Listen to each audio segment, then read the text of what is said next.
Hi, thank you for joining us on this episode of Sports Bets for Free. My name is Scott Jenkins, your host, just a local sports bettor here in Phoenix, Arizona. And hopefully today with our picks and your picks, it's going to be another profitable day for you. Super Bowl 58, all of our bets, well, almost all of them, damn near all of them.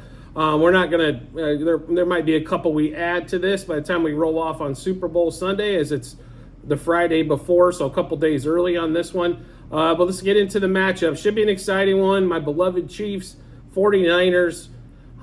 We've seen this Super Bowl one more time before, and 31-20 was the final. Chiefs, obviously, there last year as a dog, win 38-35. Totally different scenario offensively, I think, and defensively. The defense for the Chiefs has gotten a lot better. The 49ers defense, I think, has gotten worse, or not as good, or not as great. The Chiefs offense is definitely down. The 49ers offense is definitely up. So which way do we go on this game? We got a 2-point line currently, 47.5 total. I'll be really honest with you. If this game goes over, it might lean to the 49ers. The game goes under, which is kind of what we're expecting a little bit, is, and we're talking barely under, is it's right at around a key number. 48 and 49 are key numbers for NFL games for sure. So 47.5 just below that. I mean, if we were going to correct score this, we still might play this bet, but 27-20 has been ringing aloud for me, Chiefs, for 2 weeks here. So let's get into the meat and potatoes of it. So if we're rating everybody's offense, we think the 49ers offense is probably is better than the Chiefs offense. The Chiefs defense is better than the offense. Matchups are kind of an issue here. So if you're looking at this 49ers offense and we're getting into where are they going to exploit, Christian McCaffrey should be the ticket. McCaffrey, or running the ball with Debo and Elijah Mitchell as well, I think is a big opportunity there for them. Hell, and maybe even give it to Juszczyk once out of the backfield. If it's me, if the 49ers can figure out a way to run the ball 40 times in this game, and I know the rushing attempts, I think, for the team is only around 26, 27. 40 is the number for me in order to beat this Chiefs defense. If you don't run the ball in the 30s, I definitely think it's a Chiefs win. Are you talking about the great, behind Brady, guy that's 20 years old and he's already considered in the top three with Brady, Montana, and Mahomes. I mean, that's kind of the rarefied air that you're talking about when we look at Patrick Mahomes on there. Is he going to lose the Super Bowl? He's already lost one. To be really honest, I don't know if they lose that game if they have their starting tackles. He was running for his life every time he threw the ball, and that team threw the ball a lot more than this team. Isaiah Pacheco's made a difference. They can run the ball well. They can throw the ball well. The question's been, pass catchers. It's been Kelsey, Rashee Rice, who's still a rookie. Maybe Noah Gray. MVS has caught a couple balls the last few weeks. There hasn't been a lot of extra. Justin Watson for the occasional 15-plus yard pass. There hasn't been a lot of other options. So what do you do? So the Chiefs just are going to do what they do, which is dink and dunk all the way down the field, because San Francisco allows this with their big soft zone for the Chiefs just to matriculate down the field. And Mahomes, they don't have a problem doing that. They did it against Baltimore. First two drives were masterclass in dink and dunk, and maybe you take a shot, like a 20-plus yard shot once you get close to the red zone, but otherwise it's 4 yards, 6 yards, 3 yards, 7 yards, 4 yards, 8 yards. It gets very frustrating for a defense that can't get off the field. So that's what I see the Chiefs doing, especially against the Steve Wilks very soft zone in this particular matchup. So we like that one. Now, on the other side, L'Jarius Sneed and has been extremely good. I mean, he's been one of the top wide corners all season long. We assume he's going to follow Brandon Ayuk all game long, which leaves Debo, George Kittle, and McCaffrey to kind of do the damage on that side. Here is the deal, and this is strictly to me, this is what it all boils down to. Most offensive coordinators or play callers or game planners, the guys that call the plays, cannot stay true to the run long enough in order to beat the Chiefs. Because why? They want to be the smartest guy in the room. They want to show off their toys. They want to do all of those things. So therefore, I don't think Shanahan can help himself. He's going to want to call pass plays. He's going to want to get Debo more involved. He's going to want to get Kittle. He's going to try to get the ball to Ayuk. He's going to want to show off Brock Purdy and how good he thinks Brock Purdy is. Plus, he wants to show that he is the smartest guy in the room. It's not enough just to win a championship and say, I won a championship because I ran the ball 45 times and we threw the ball 12 times. What's more important, winning the Super Bowl or proving you're the smartest guy in the room? For the guys that have already won the Super Bowls, it's really simple. Winning the Super Bowl, because the narrative will change that you were the smartest guy in the room because you won the Super Bowl. This has happened to the Chiefs the last 2 weeks. The Bills, I thought, had a great shot to beat them. And they had the game plan, and they stuck to it for 3 quarters. And then all of a sudden decided to throw the hell out of the ball the 4th quarter. The Ravens, the number 1 rushing team in the league, could not stick with it because they wanted to show off. Lamar can throw the ball down the field. In fact, he got a big play and got a touchdown. And all of a sudden, they had 6 carries to the running backs. The number 1 rushing team in the league. Why? Because play callers want to show that they want to get there the way they want to get there. They want to be the smartest guy in the room. I'm going to tell you, ask Patrick Mahomes right now, if he could throw for 0 yards in this game, but you guaranteed him a Super Bowl championship, you know what the hell he'd say? I want the Super Bowl championship. I don't care. I just want more Super Bowls. There's nothing better than these guys winning Super Bowls. Ever. Ask Brady. Brady gave away every record he probably had for 3 more Super Bowls, especially the one where they lost when they were in the undefeated season.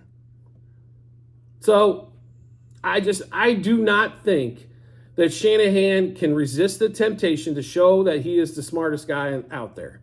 I don't think he can. The other guys haven't so far this year. This has not been the best Chiefs team. It's been the best Chiefs defense. It's been one of their worst offenses since Mahomes been in the league. They are not explosive at all. They grind it out, and they figure out ways to get it done. That's why we like the Chiefs. We like the points. We like them on the money line as well, but I think there's a much better value to spend your money on the money line. So let's get into the ridiculous amount of bets that we have for the Super Bowl and give you all those. So what we're going to start off with is Chiefs plus a half, first quarter, first half, and plus 2.5 for the game. We got this when it first came out. I didn't think it was getting to 3, and I was right. 2.5 got bet down immediately like 1. Now it's back to 2. 49ers money on the other side came back in a 1. So plus a half first quarter, first half, 2.5 for the game. Mahomes Super Bowl MVP. Purdy to throw an interception. Mahomes no interception. He has not thrown an interception in his last 6 playoff games, including Super Bowl. Kelsey over 6.5 receptions, over 70.5 yards. 49ers Chiefs under 24.5 total second half. I know this came down as it got beat up immediately when it got posted at 24.5, 24 being that key number. The Chiefs have went under an 18 out of 20 second half so far this season. So it should have got beat in the Bills game, but he misses the field goal, so it comes in under 21.5 as they scored 3 touchdowns, but didn't get that field goal there. So under 24.5 total second half, Chiefs 49ers. Karlaftis for the Chiefs, over a quarter of a sack. Love this. He's been one of our best bets as well. Tails on the coin toss. If you're not getting this at even money, it is still on FanDuel for even money. Do not pay minus 104, 105, 110 for this. This is a novelty bet. This is a 50-50 bet. If the book can't give you the freaking coin toss at true odds, then don't play it there. Or find a different book or do something, but do not pay the juice. Minus 100 or plus 100 is where it should be. Kelsey, anytime TD. McCaffrey, 2+ touchdowns. I think the 49ers are going to score 20 points. That could be 3 touchdowns, missing an extra point. That could be 2 touchdowns, 2 field goals. I think they're scoring twice. I think McCaffrey's going to get it across twice. Purdy, under 1.5 passing touchdowns. The Chiefs have only allowed quarterbacks 2 passing touchdowns. I believe it's in like 4 or 5 out of 20 games. And it's like to Zach Wilson, Russell Wilson, to not against these big-time quarterbacks. So under 1.5 passing touchdowns. Chiefs over 23.5 team total has been one of our favorite plays all week long. And in fact, one we went like even more is the over 10.5 team total first half, as the Chiefs do start fast And then normally they allow the defense to kind of take over the game on that one. So Chiefs over 10.5 team total first half. If you can't find that somewhere, DraftKings does have it available. Chiefs over 2.5 touchdowns. So need 3 touchdowns for that one to come home. Chiefs minus 6.5 alternate line. That was paying plus 265. Like I told you, we've kind of got it handicapped at 27-20 is where we think the game comes into play on that one. So we will take that Chiefs minus 6.5. Kittle over 48.5 receiving yards. This one was a little tough for me. I think his number is right around 52, 53. I'd like to see it closer to 60, but when it's the Super Bowl, last football game of the year, we tend to play things even if they're just a little bit of advantage, let alone a lot.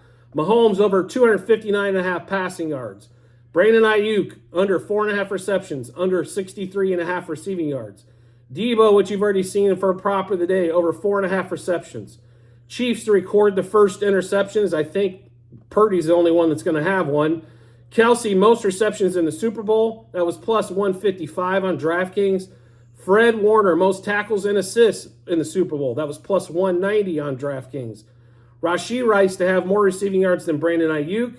Travis Kelsey to have more receiving yards than Brandon Ayuk. When you look at head-to-head player matchups, Harrison Butker over 1.5 field goals made for the Chiefs. The Chiefs to have the first sack. I think they might be the only team with the sack in this game, so therefore to have the first sack we believe is the best there, as well as most sacks by the Chiefs. 49ers to lose a fumble. Nick Bosa, no sack. Mahomes over 126.5 passing yards first half. We really like this play there. And to go along with that, Kelsey over 34.5 receiving yards first half. Like I said, I think they're going to jump on him first half. Elijah Mitchell. This one was so low. If he gets one carry, he's got a great pop with this. Over 3.5 rushing yards. Debo Samuel under 17.5 rushing yards. They haven't been running him a bunch. Mahomes under 13.5 rushing yards first half and under 26.5 rushing yards for the game. I don't think he's going to be running the ball much. I think that soft zone, first of all, doesn't allow for quarterbacks to run a ton as they have their backs facing the quarterback the entire time. The second part is I just think he'll find guys underneath all day long. Orange, the Gatorade color, this number's come way down since we got it at plus 500, but we do think it's going to be orange. Fred Warner over 8.5 tackles plus assists. Javon Kinlaw over 1.5 tackles plus assists. So I might have mentioned this before, but at the end of every show that we do, in the comment section, there'll be a link to our Google Sheet, which is a ledger of all of our bets, what juice we got them at, how many units, what book we placed them at. So make sure you just check that out. It'll say docs.google.spreadsheet and a bunch of other stuff behind it. It is a ledger of all of our bets. So you can see, you can look at this game or you can look at, the 3,500 other plus bets we've made all season long on football. Also, if you're into football at all and you want to check out what we've done in college, we're almost 5,000 units up in college. We had a monster college and NBA basketball yesterday. We had a monster. Feel free to check that out, what we got going on for today. We've had good runs the last, football last year was over 1,000 units positive.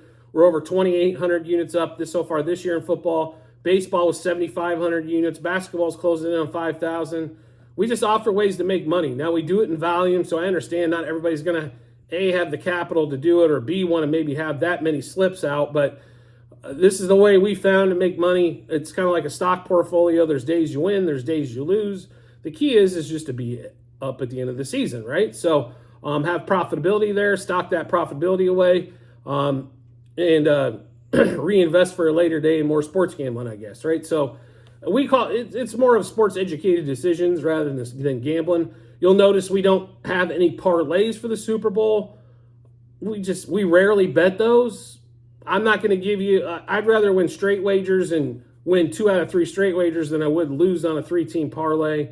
I've never been the guy that's going to hit 15-leg parlay. It's just not going to, for us, not going to happen on that one. We're smarter than that. We don't throw away money. We're not like, okay, we've got, next we got a $1,000 free bet or a $500 free bet. What can we use it on? We're going to use it towards one of our normal plays. We're not going to sit there and throw it just meaninglessly on a parlay.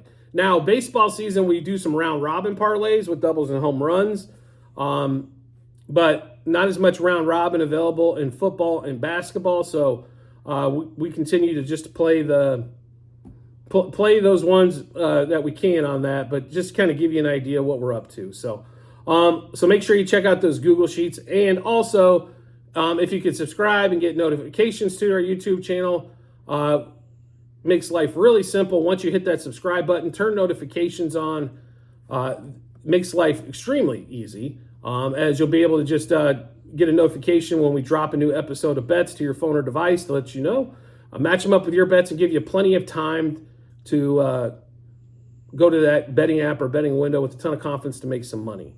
I do appreciate everybody's support all football season long on this one. Happy Super Bowl to everybody, and we look forward to seeing you on the next episode.